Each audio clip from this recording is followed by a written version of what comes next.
Benedict, didst thou note the daughter of Senor Leonardo? I noted her not, but I looked on her. Is she not a modest young lady? You question as an honest man should do, from my simple, true judgment.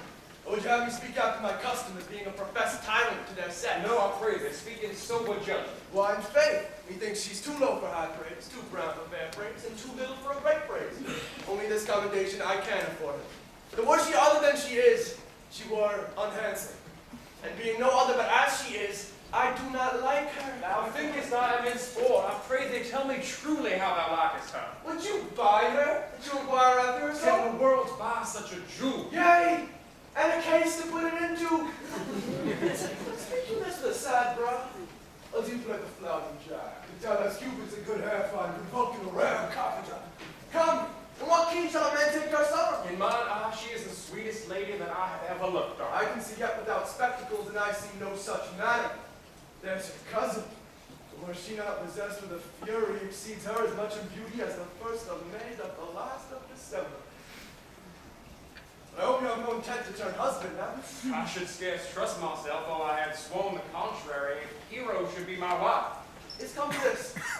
In faith, how about the world one man, but he will wear his cap with suspicion? Shall I never see a bachelor 80 again? Go to, in faith, and thou must needs thrust thy neck into a yoke, wear the print of it, and sigh away Sunday.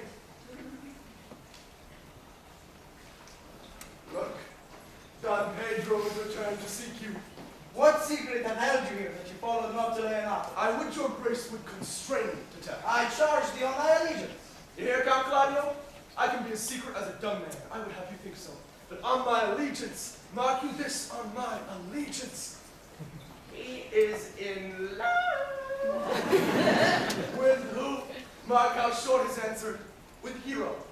Leonardo's short guy. If this was so, so were it other. Like the old saying, my lord, it is not so, nor 'twas not so, but God forbid, it should be so. If my passion change not shortly, God forbid it should be otherwise. Amen, if you love her, for the lady is very well worthy. You speak this to fetch me in, my lord. By my troth, I speak my thoughts. And in faith, my lord, I spoke mine. And by my two faiths and troths, my lord, I spoke mine. That I love her, I feel. That she is worthy, I know. But I neither feel how she should be loved, nor know how she could be worthy, is the opinion that fire cannot melt out of me. I will die in it at the stake. Thou wast ever an obstinate heretic in the despite of beauty. And never could maintain his path, but in the force of his will. That a woman conceived me, I thank her. That she brought me up, I likewise give her most humble thanks. But that I will have her cheek winded in my forehead, or hang my bugle in some invisible baldric, all women shall pardon me. I will not do them the wrong to mistrust any, and so I will do myself the right to trust none. And the vine is, for which I may go the finer, I will live a bachelor. I shall see thee ere I die look pale with love. With anger, with sickness, or with hunger, my lord. Not with love. Who could I lose more blood with love than I would get again with drinking? Pick out mine eyes with a ballad maker's pen, and hang me up at the door of a brothel house with a sign of blind Cupid. Well, if ever thou dost fall from this faith, thou wouldst prove a notable argument. If I do, hang me up in a bottle like a cat and shoot at me. And he that hits me, let him be clapped on the shoulder and called out. Well, as time shall try, in time the savage bull doth bear the yoke. The savage bull may. But if ever sensible Benedict bear it, pluck out that bull's horns and set them in my forehead. And let me be violent painted. And in such great letters as they write, here is good horse to hire. Let them signify unto my sign. Then you may see Benedict, the married man. If this should ever happen, thou wouldst be a horn man. Nay, if Cupid had not spent all his quiver in Venice, thou wilt quake for this short. I look for an earthquake too then. Well, you will temporize with the hours. In the meantime, good Signor Benedict, prepare to Leonatos, commend me to him, and tell him I will not fail him in supper. For indeed he hath made great preparation. I have almost matter enough in me for such an embassage. And so I commit you To the tuition of God, from my house, if I have The it. 6th of July, your loving friend Benedict. Nay, mock not, mock not.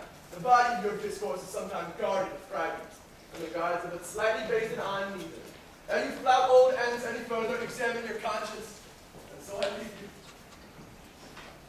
My liege, your highness may now do me good. My love is thine to teach. Teach it but how, and thou shalt see how apt it is to learn any hard lesson which may do thee good. Hath Leonardo and his son, my lord. No child but Hero.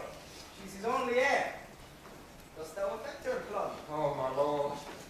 When you went onward on this ended action, I looked upon her with a soldier's eye, that lacked but had a rougher task at hand than to drive light into the name of love. But now I am returned, and those war thoughts have left their places vacant, and in their rooms come thronging soft and delicate desires. Oh, prompted me how fair a young hero is, saying I lacked her ere I went to wars. Thou wilt be like a lover presently, and tired to hear her with a book of words. If thou dost love, fair hero, cherish it. Thou wilt break with her, and with her father, and thou shalt have her. Was not to this end that thou beganst to twist so fine a story? How sweetly you do minister to love, that knows love's grief by his complexion. For less my life and my true son see, I would have salved it with a long retreat. What need the bridge much broader than the flood? The fairest grant is the necessity. Look, what will serve is fit. It is once thou lovest, and I will fit thee with the remedy. I know we shall have a reveling tonight. I will assume thy part in some disguise, and tell fair hero, I am Claudia, and in her bosom I'll unclasp my heart, and take her hearing prisoner with the force and the strong encounter of my amorous tale.